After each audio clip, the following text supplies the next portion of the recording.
We start in the Middle East with a number of major developments to bring you in Israel, Iran and also in Gaza. So let's begin with something which could be a key indicator of how the US is viewing the conflict between Israel and Iran. We can see President Trump here arriving in Washington just after 5 in the morning. He cut short his trip to the G7 summit in Canada. His spokesperson had told us that he wasn't leaving early due to the fighting in the Middle East, but he was pushed by reporters on Air Force One. And then it was clear that the situation was still very high on his agenda. He told reporters he was in no mood to negotiate with Iran. I didn't say I was looking for a ceasefire. That was Emmanuel, nice guy, but he doesn't get it right too often. But we're not looking. We're looking for better than a ceasefire. Right now, we're doing pretty well. Remember, Iran cannot have a nuclear weapon. It's very simple. Not to go too deep into it, they just can't have a nuclear weapon. What was the thinking on the call for Tehran to evacuate? Is there a threat or is there incoming? What was the thinking on the full evacuation? I want people to be safe. And that's always possible. A thing like that could happen. I just want people to be safe. Is there any new concern about U.S. troops or assets in the region at all today? Great people, they know how to protect themselves. And when you say better, what's we'll come down so hard if they do anything to our people. We'll come down so hard, then the gloves are off so beautifully. Now, I think they know not to touch our troops. Sound not great on Air Force One, but the words that everyone is really looking into at the moment is when he said we are looking at something better than a ceasefire. Not clear what that meant, but lots of speculation, and we'll be delving into that throughout the programme. The rest of the world, of course, watching these events very, very closely. China accusing Mr. Trump of pouring oil on the conflict and urging its citizens to leave Iran and Israel as soon as possible. And the European Union's Foreign Affairs representative Kaja Kallas had this to say about potential US intervention.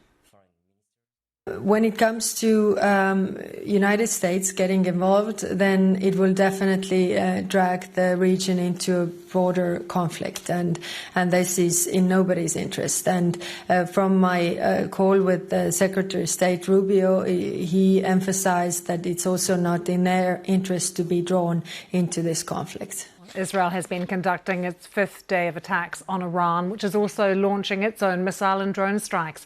There have been more casualties on both sides. The Israeli military has issued more evacuation orders for parts of Tehran. This footage was filmed there earlier today. You can see everyone trying to leave the city, filling up their cars with fuel. Many of the drivers are saying it's really hard to get fuel and the roads are chock full of cars and really stressful trying to get out of the city. Israel says it's hit a number of missile and drone launch sites in the west of Iran. Iran says it's carried out successful missile attacks on Israeli military intelligence headquarters and offices housing Mossad, although there's no evidence of this. Missiles also fired at Jerusalem and Tel Aviv.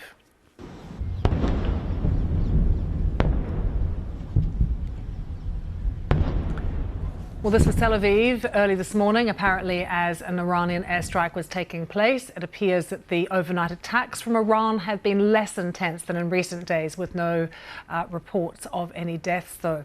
Meanwhile, the International Atomic Energy Agency has said it's identified additional elements that indicate a direct impact on underground enrichment halls at the Natanz nuclear site in Iran.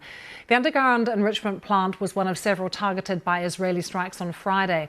Now, the global nuclear watchdog says this latest assessment is based on continued analysis of high-resolution satellite imagery. It added that there were no changes to reports from the Fordow and Isfahan enrichment plants in other parts of the country. Well, let's take you to Israel now. We can join our correspondent Ione Wells, who is in Herzliya, which is in the north of Israel. What's happened there, Ione? Well, here in Herzliya, which is just north of Tel Aviv, it's a coastal, normally touristy city. You can see behind me that a bus depot was hit by an Iranian missile this morning.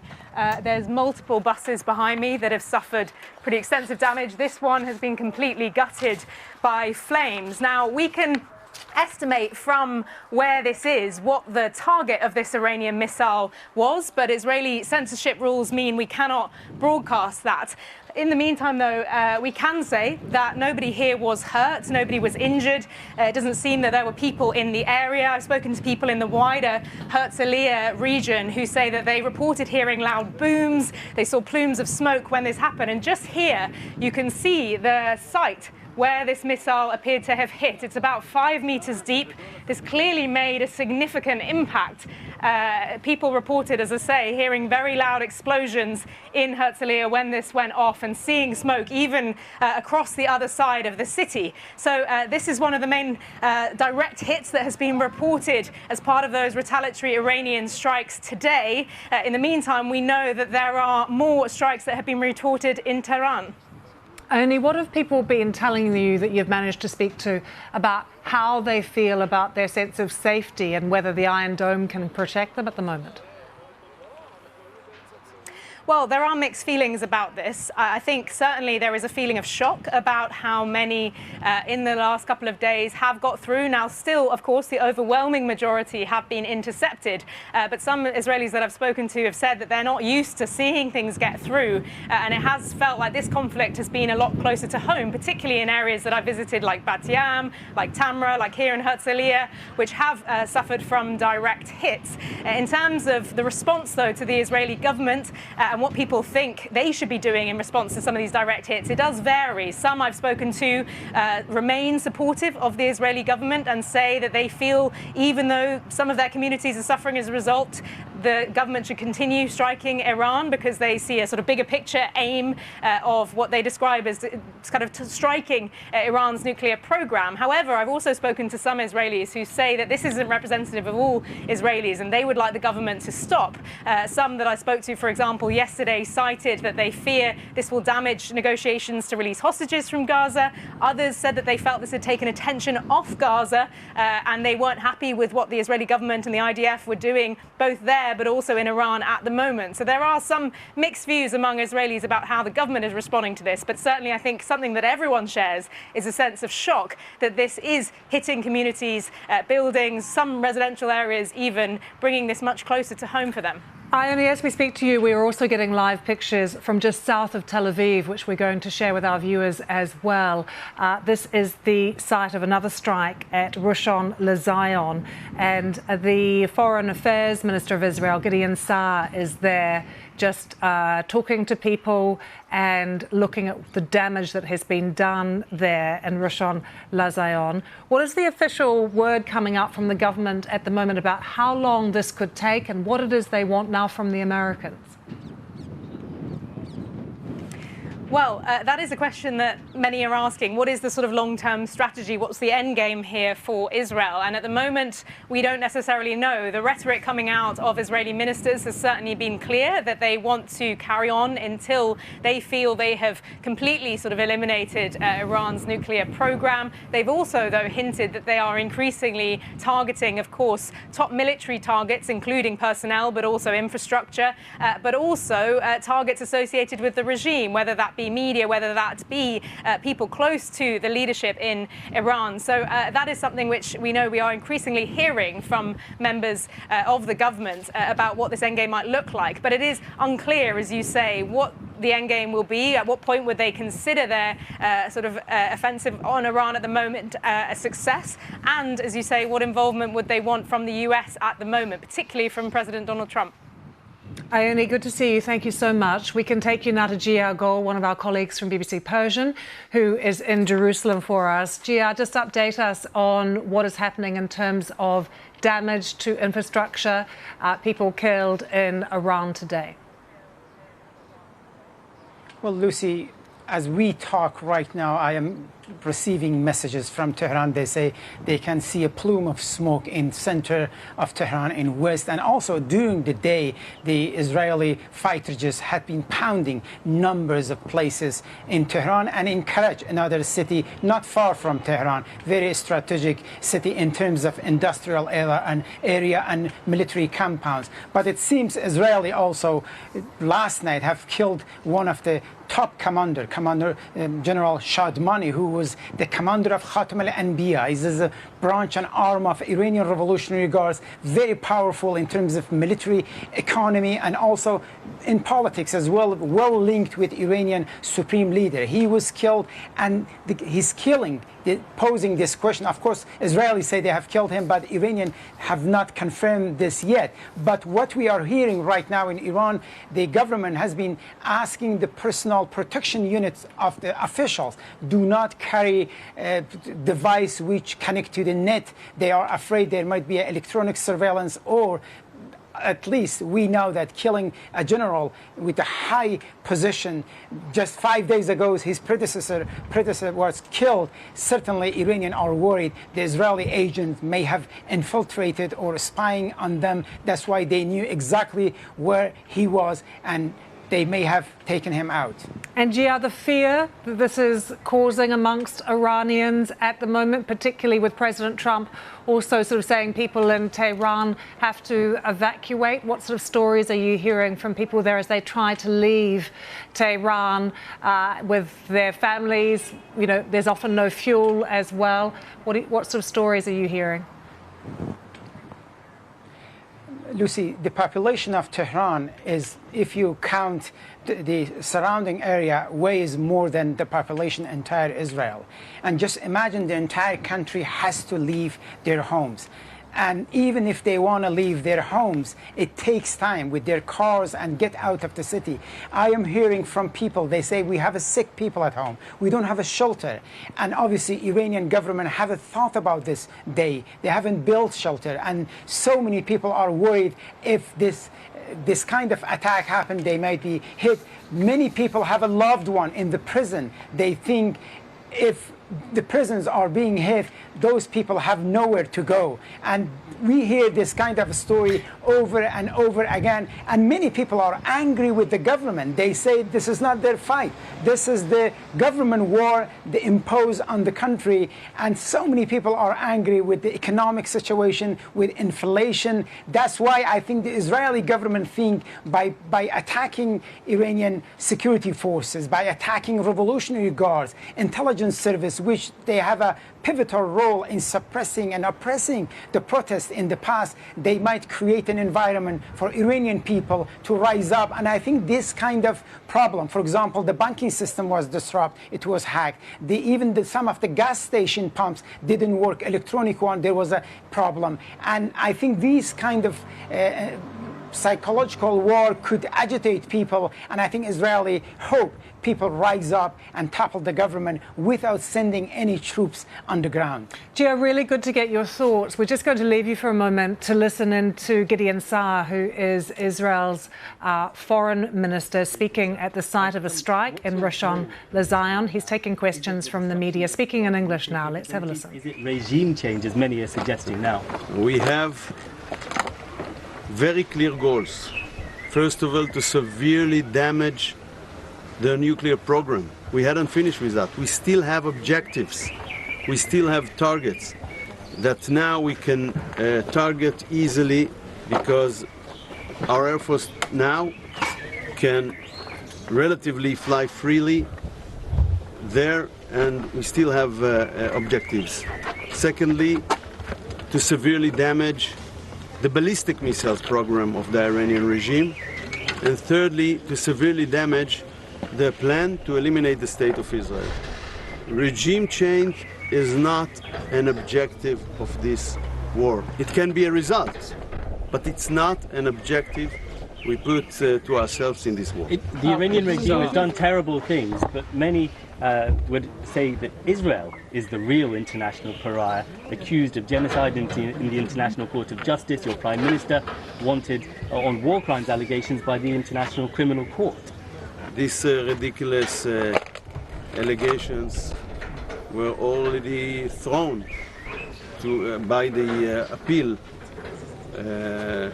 after we appealed, because this ridiculous court and corrupted court never even discussed the issue of jurisdiction, for example, because they don't have any authority over Israel. It's not. We are not a member state in the But ICC. the number of people being killed. We'll allow others. Yes, please. Is a target as well? I know it is strange, but we never say time ahead who is an objective and who is not. Every civilian, innocent civilians, are not the targets. But you saw this morning we wake up and we've heard that the commander of Iran in this war was took out after we took out the first one. So I will commend to the next online that will be offered the job not to respond positively very quickly. Minister Zar? Next question. Yes, please. British Winston Marshall, British independent journalist. When Iran launched their missiles in April 2024, the British Royal Air Force were a part of the assistance to Israel in taking down those missiles in drones. The Times of London have reported that the British government were not informed about Operation Rising Lion. What changed in relations between Israel and Britain in that time, and what can we expect about future relations between the two countries? I can only comment on behalf of the Israeli government and the Israeli people. You must ask this question the British government. Thank you. Can I ask Other questions, please? Yes, please. Yes, please. Go ahead. Wait a second. Yes, please. Patricia Gallardo from El Informador in Mexico.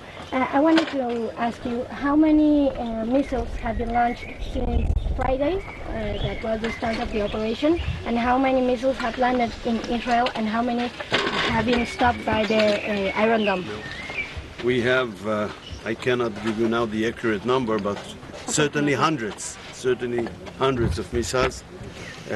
We knew when we decided on Thursday night this historic decision that we will face damages, that we will face casualties, but we also knew that there is a price not taking that decision. And that decision was taken in the last possible moment, a decision which is crucial to ensure the future and the security of the State of Israel. Next question. Yes, please. Julian Porter of The Guardian, you said the third objective is to get rid of the plan, Iran's plan to severely damage Iran's eliminations plan. So how do you do that without changing the regime? We are doing that gradually. First, we cut the hands of the octopus when we dealt with Hamas and Hezbollah. Now we are dealing with the head of the octopus. We are dealing with the most significant threats, and there are the ballistic threats and the nuclear threat, and those threats are combined with their allies to the Iranian axis. And while we are taking this operation, we are no doubt getting a progress in achieving this objective. Next question. Yes. Other questions? Minister Zar, one IDS question. You already asked. Yes, please. What is your Fernando Muñoz, reporter Indigo, Mexico City. What is your message to all the people in Israel and so foreigners that feel risk every night for the We are facing difficult days, but the people of Israel support this operation because the people of Israel totally understand it is vital to ensure the future of this state. So I'm saying to them, we will face these difficult days, we will face these casualties as well, but we will ensure the future of the State of Israel for a very, very long time. Thank you, everyone. Thank you. That's Israel's Foreign Minister Gideon Saar. He's at the site of a missile strike there in Rishon LeZion, which is a coastal city. It's just south of Tel Aviv, right near Ben Gurion Airport. Just talking about the clear goals and objectives of what Israel is trying to do in Iran to severely damage their ballistic missiles and nuclear program and their plans to eliminate Israel, making it clear that the regime the plans to topple the regime are not an objective of the Israeli government. He says they might be a result, but he says they are not an objective, despite the fact that we've heard the Prime Minister Benjamin Netanyahu directly appeal to Iranians to overthrow the regime themselves. So that's the latest from the Israeli government. We'll have more on this story coming up around the world and across the UK. This is BBC News.